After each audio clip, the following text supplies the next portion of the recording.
Guys, maayong udto sa tanan. Naata karon diri guys ato ang amigo nga mga diwindi guys. Kay ako karon gipatakwag ko karong udto ha diri. Tungkol po ito guys. Kay Tatay Digong. Delikado guys. Kung mahitabo man, simba-simba ko lang. Nga dili ang yun itugot. Nga dito si tatay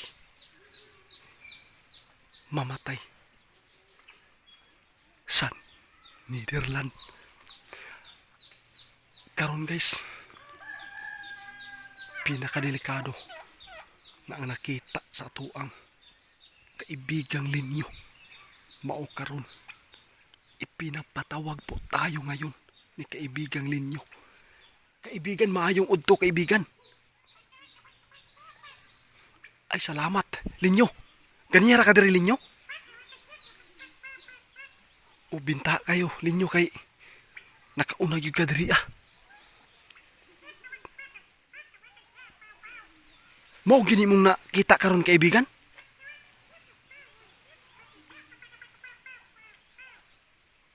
Ito na po guys. Bago lang po nakita sa ating kaibigang mga duwindi. Kapag si Tatay Digong guys, nakita po ni kaibigan ngayon. Luya yun si Tatay Digong guys. Ang gikadlukan sa nakita karon sa ato ang amigo nga si Linyo. Kung simbak ko lang nga dito mahitabo na si Tatay Digong dito mamatay sa laing lugar. Sigurado guys, ang nakita ni kaibigan Ria sa tanang na adria sa Mindanao, sigurado na adaw may tabo nga kasamok. Simbak ko lang yun kaibigan.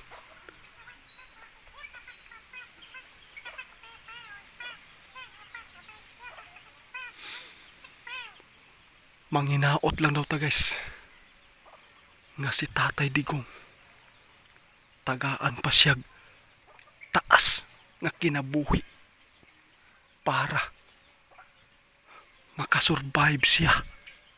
Kaya ang nakita karon ni kaibigan, unsa man gyud kaibigan, luya-luya si Tatay Digong karon.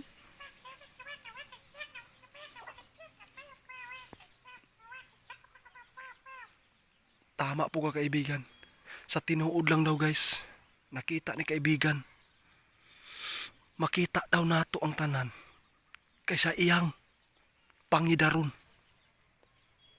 Pila na siya ang edad niya. Siguro makita yun nato sa katiguang niya guys.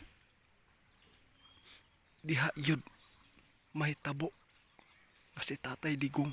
Luya, simpre pila na edad niya karon, na anaguro sa mga 80 kaibigan no.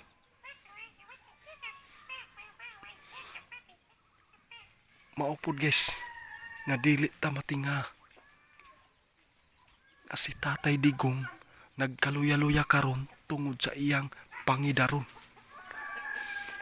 Pero ang imo nakita gyud kaibigan, si Tatay Digong delikado gyud kaibigan kung mahitabo man nga dito simbak ko lang mamatay siya dito sa laing lugar, laing nasod.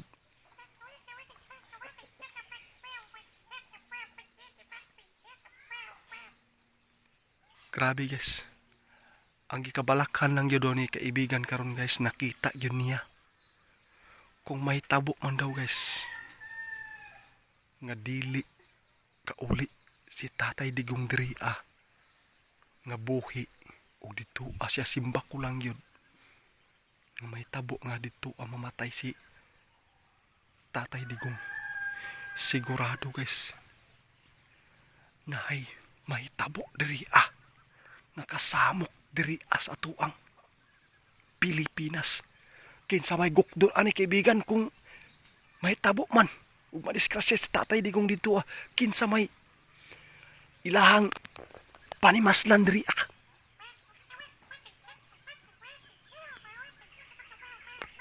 Daghan jud og madamay guys. Kay sa tinuod lang sa mga Team Duterte kung kinsa ang nakapa priso papunta sa ICC. Mauni ang ilahang panimaslan. Sigurado kaibigan, apil na niini si Bongbong Marcos. Maog yun ni guys. Mahitabo yun ang kasamok guys. Ang mapananglan guys. Ang ato ang presidente karon na si Bongbong Marcos nga hangtod karon. Wala pa makauli si tatay tungod kay nagapadayon ang mga kaso ni Tatay Digong. Kaibigan, grabe naman ni kaibigan. Maugid guys nga nagka-dugang